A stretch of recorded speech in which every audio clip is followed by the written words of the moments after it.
Héroïne de Cassandre sur France 3, Gwendoline Amon est l'heureuse maman de Gabriel, née de sa relation passée avec Frédéric Diefenthal. Un jeune homme pour qui elle a eu des angoisses, liées au tournage d'une œuvre marquante. Commissaire Cassandre pour France 3 ce samedi 13 mai, Gwendoline Amon a fait aussi récemment l'actualité pour sa performance puissante de mère face à l'addiction de son fils dans Maman, ne me laisse pas m'endormir. Une fiction réalisée par Sylvie Testu et inspirée de faits réels, ce qu'a vécu son amie, l'autrice Juliette Boudre et qu'elle avait retracé dans un livre. Dans Telle Époche, la comédienne était revenue sur ce rôle qui ne l'a pas laissée indemne, au point de révéler des craintes sur son fils. La célèbre star de Cassandre a donc prêté ses traits et son regard clair à cette femme qui voit son fils sombrer. En effet, il s'agit du récit de Joseph, fils de Juliette Boudre, qui est décédé d'une overdose d'anxiolytiques et d'opiacés.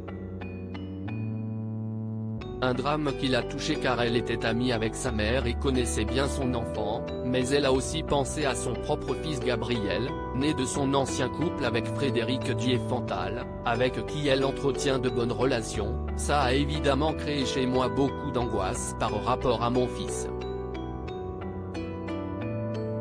Juliette est d'ailleurs venue plusieurs fois à la maison et a expliqué à Gabriel que c'était normal que j'ai peur pour lui.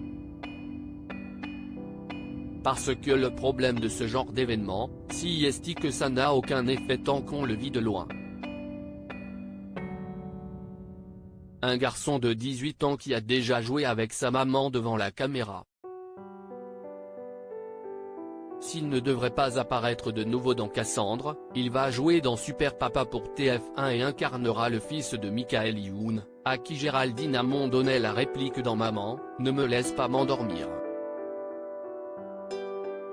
Elle précise toutefois, mais je n'y suis pour rien.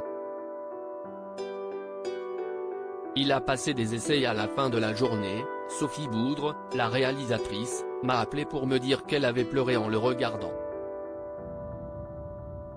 Ce qui m'embête, c'est que ce soit le fils de sa mère et de son père. Et qu'on n'arrête pas de le lui rappeler alors qu'on ne reproche pas à un enfant de médecin de devenir médecin. Une prise de position qui résonne dans l'affaire des Nepo Babies, ces enfants de qui sont vus comme trop privilégiés dans le domaine du divertissement.